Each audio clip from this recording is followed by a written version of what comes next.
कोणाचा तरी फोन आला आणि शेपटीला आग लागल्यागत पळत सुटला. तूच आणलास ना याला घरात? हा आला म्हणून तर त्या नरसिंहाच्या घरात घुसून त्याला गोळ्या घालणार आहे. सगळ्यांसाठी सगळं करतोस ना रे तू. मग अमृताला सोडवण्यासाठी काय प्रयत्न केलेस? बाबांनी जर पहिल्याच दिवशी पैसे दिले असते ना तर चौथ्या दिवशी त्या माणसाने माझ्यावर बलात्कार केला नसता. असं बोलण्यापेक्षा माझा जीव का नाही घेत तू? तेही करेन.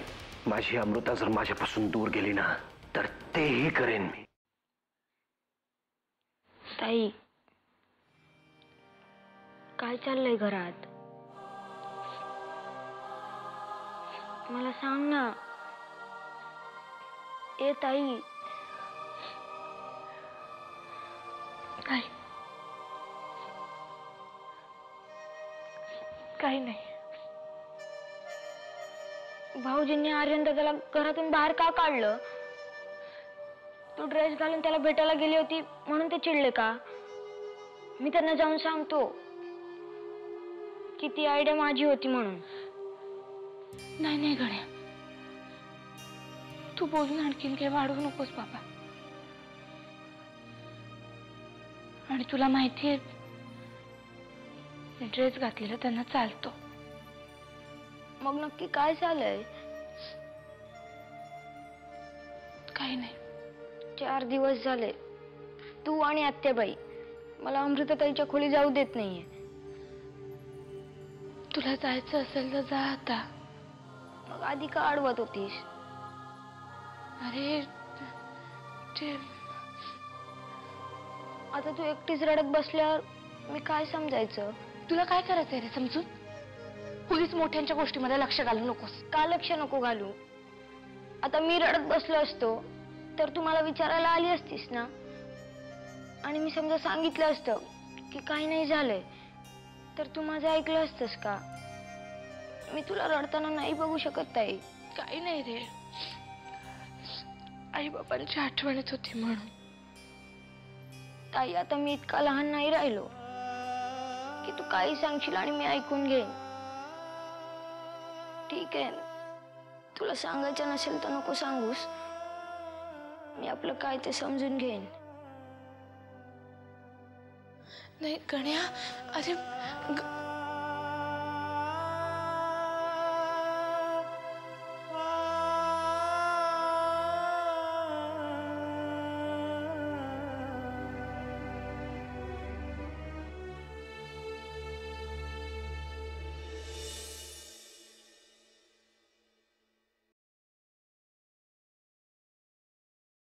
आत्या अमृता आहे बोलता बोलता काय बोलून गेली? त्या किडनॅपरने तिच्या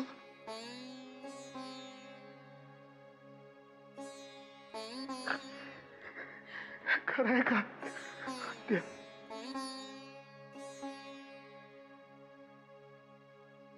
त्या धक्क्यातून न सावरल्यामुळेच अशी अबोल झाली ती अमृता. आत्ता त्या धक्क्यातून सावरून ती आपल्याशी बोलायला आली ती केवळ केवळ आर्यनमुळे. जानकी घेऊन आली त्याला. आर्यनमुळे आपली अमृता आपल्याशी परत बोलायला लागली. आर्यन कुठे आता? त्याला हा सगळा घडलेला प्रकार माहिती आहे? पूर्ण कल्पना आहे त्याला. आणि तरी तो अगदी मनमोकळेपणाने बोलला अमृताशी. त्याच्यामुळे तिच्या चेहऱ्यावर हसू आलं. पण नरसिंहाने त्याला घराबाहेर काढलं. आता हे सगळं कधी घडलं? आत्ता थोड्या वेळापूर्वी. धक्के मारून बाहेर काढलं रे त्याला. खूप महागात पडणार आहे सगळं आत्या. खूप महागात पडणार आहे. या सगळ्या प्रकाराचा ती युगंधरा सरतापे कधी कुठे कसा वापर करेल, याचा काय इश्यू करेल हे फक्त पाहत राहावं लागणार आहे आपल्याला. आत्या खूप महाग पडणार आहे.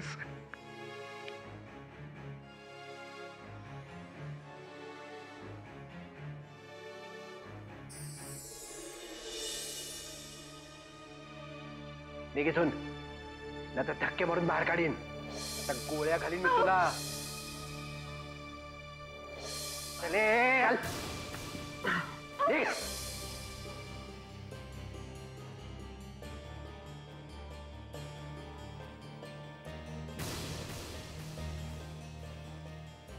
घुसमट होतीये ना?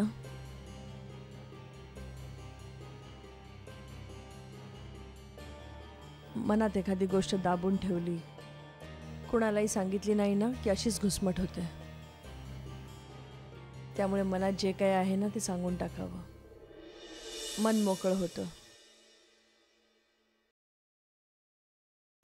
माझ्या मनात काहीही चाललेलं नाहीये. नरसिंहाच्या घरात नेमकं काय झालं आर्यन?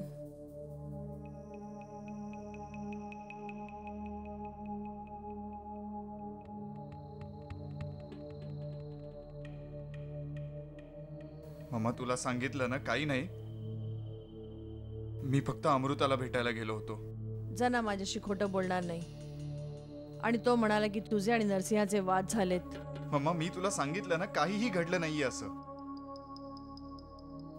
आणि आर्यन मी समजू शकते. जना मगाशी चिडला होता म्हणून तुझ्यासमोर काही बोलला नाहीस.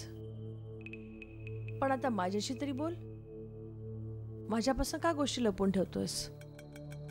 मम्मा मी तुला सांगितलं ना, मी तुझ्यापासून काहीही लपवत नाहीये. तिकडे फक्त अमृताला भेटायला गेलो होतो. कारण काय झालं अमृताला?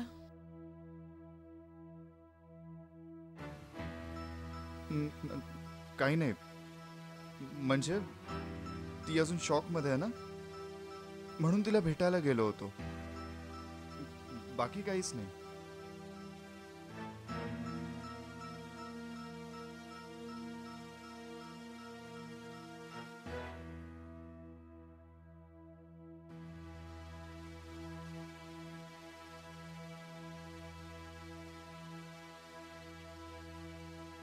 आर्यन मी निर्णय घेतलाय. पुढच्या शिक्षणासाठी तू UK ला जातोयस. व्हॉट? मम्मा हे काय आता नवीनच? हे बघ मम्मा, मी तुला सोडून कुठेही जाणार नाही, आत्ताच सांगतो. मी तुला विचारलेलंच नाहीये. मी निर्णय घेतलाय, तो तुला सांगितला. आता या गोष्टीवर मला चर्चा नकोय.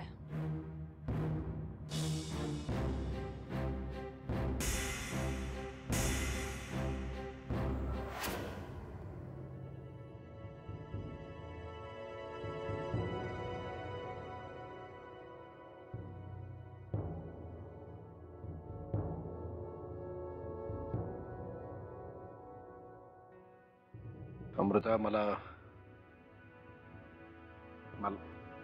मला थोडंसं बोलायचंय तुझ्याशी अमृता. काहीही बोलायचं नाहीये. हे सगळं काय चालवलंयस तू अमृता? माझ्या या अवस्थेला दोनच माणसं कारणीभूत आहेत. एक तो ज्याने मला पळवून नेलं, आणि एक तो जो माझ्या अपहरणाचा तमाशा बघत राहिला. त्यातला एक तर मेला आणि एक माझ्या समोर उभा आहे. का बोलू मी त्याच्याशी? अमृता, फाशीची शिक्षा दिलेल्या खुन्यालाही त्याची बाजू मांडण्याची संधी दिली जाते. तू माझं ऐकून तर घेशील? तुमचा गुन्हा एखाद्या खुन्यापेक्षा सुद्धा जास्त मोठा आहे. त्यामुळे मला काहीही ऐकायचं नाहीये.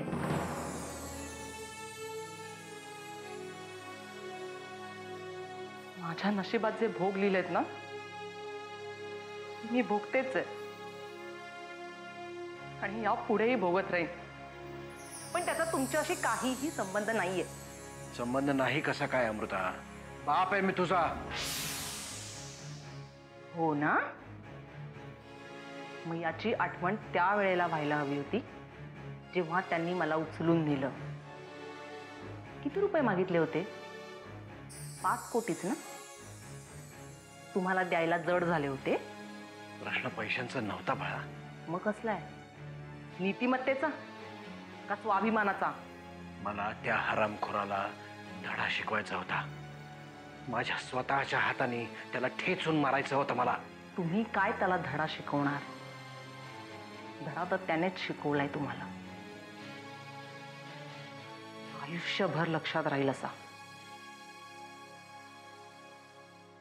आणि या सगळ्यात भरडली गेले मी. माझं आयुष्य आता कितीही ठरवलं ना तरी मी नाही विसरू शकत ती रात्र.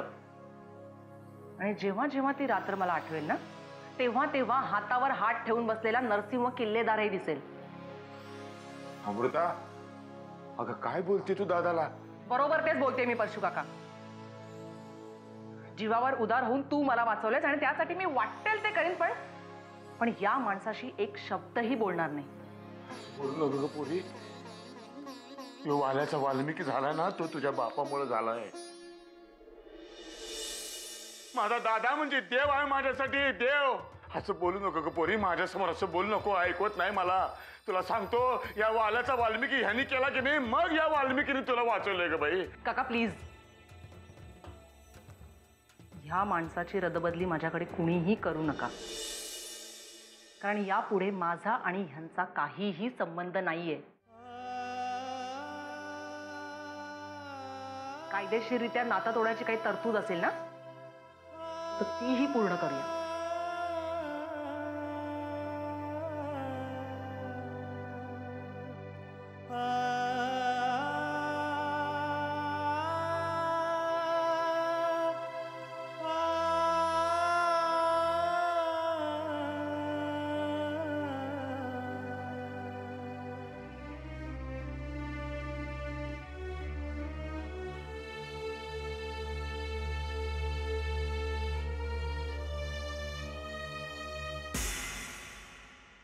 मायला इंडिया, तुझा आता जाता यो पराक्रम बी करून गेलास वे. आता या परिस्थितीचा फायदा घ्यायलाच हवा. परशू, फायदा उठव.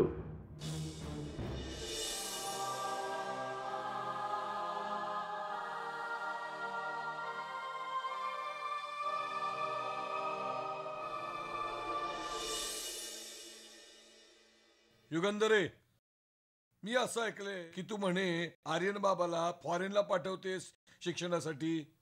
का तुझी काही हरकत आहे? माझी हरकत जाऊ दे ग, पण मला एक सांग, हे खूळ तुझ्या डोक्यात कुठनं आलं? बस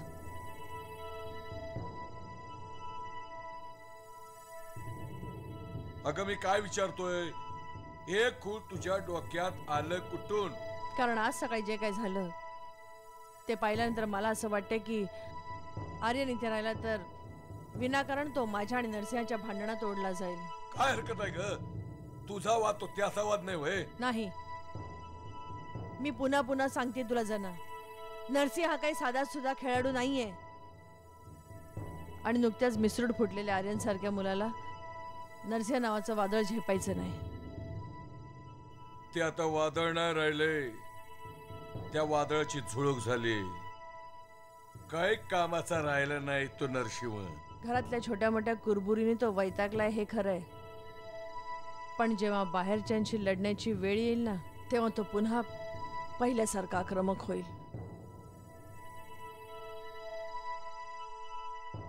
काही म्हणचं ना,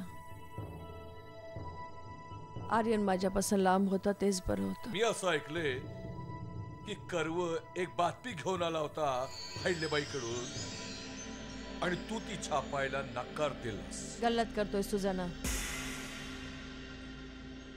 जसं मला आर्यनला या प्रकरणात ओढायचं नाही ना, तसंच मला अमृतापर्यंत या भांडणाची धग पोचू द्यायची नाहीये.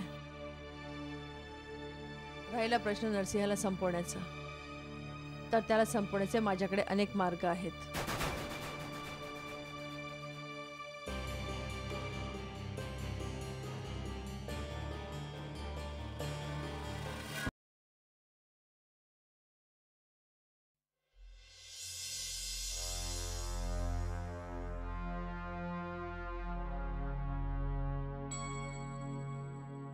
मला माहिती आहे तुम्ही माझ्यावर रागवलात,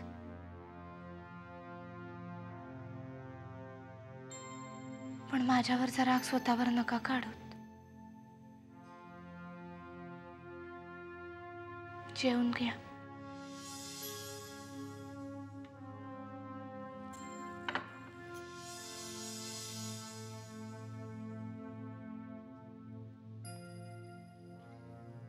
आणि मला तुम्हाला एक सांगायचं होतं.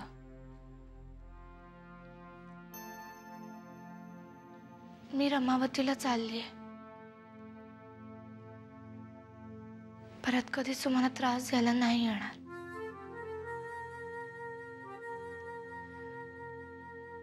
माझ्याकडून ज्या काही चुका झाल्या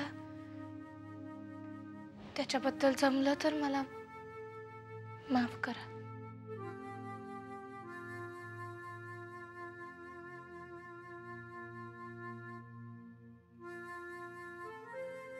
तू काय मला दूध खुळा समजलीस? हे असं काहीतरी इमोशनल ब्लॅकमेल करशील आणि मी लगेच तुझ्या कह्यात येईन, तुला थांबवेन, घर सोडून जाऊ नकोस असं म्हणेन, तर तसं काही होणार नाही. मला माहिती असं काही होणार नाहीये.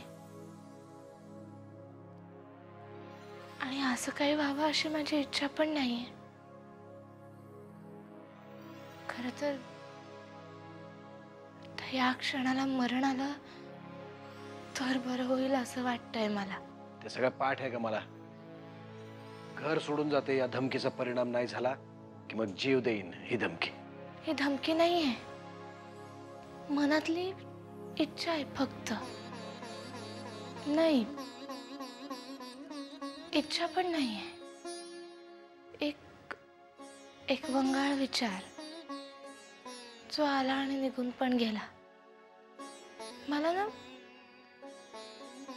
मला खूप जगायचं आहे. तुम्हाला मी म्हटलं होतं ना, तुम्ही माझ्यासाठी देव आहात. आणि मला गाभाऱ्यापाशी जागा नाही मिळाली तरी चालेल. देवळाच्या पायरीपाशी, पायतणांपाशी सुद्धा मी सुखी राहीन. मला खूप जगायचंय, कारण तो प्रत्येक दिवस मी तुमच्या नावाचा कुंकू लावेन.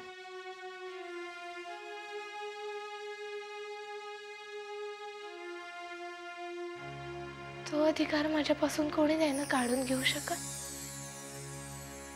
आणि ज्या दिवशी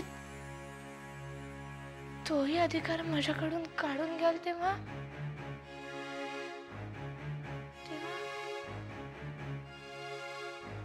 काय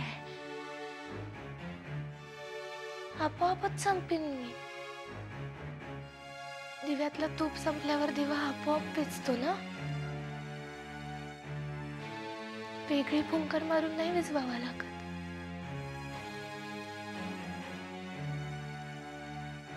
तसंच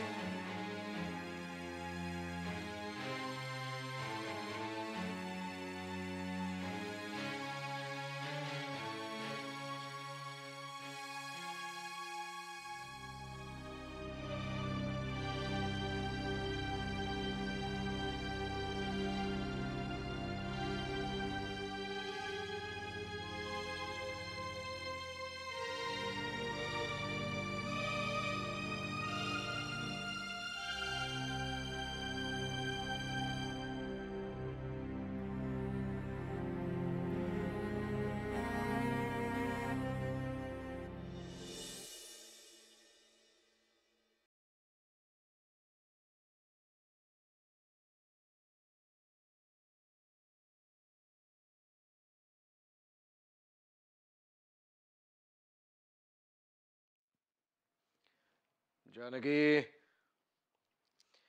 जानकी चहा.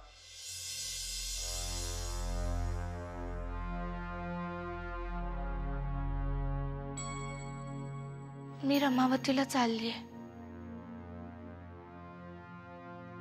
परत कधीच तुम्हाला त्रास द्यायला नाही येणार. माझ्याकडून ज्या काही चुका झाल्या त्याच्याबद्दल जमलं तर मला माफ करा. तुम्ही माझ्यासाठी देव आहात. आणि मला गाभाऱ्यापाशी जागा नाही मिळाली तरी चालेल. देवळाच्या पायरीपाशी पायतणांपाशी सुद्धा मी सुखी राहीन.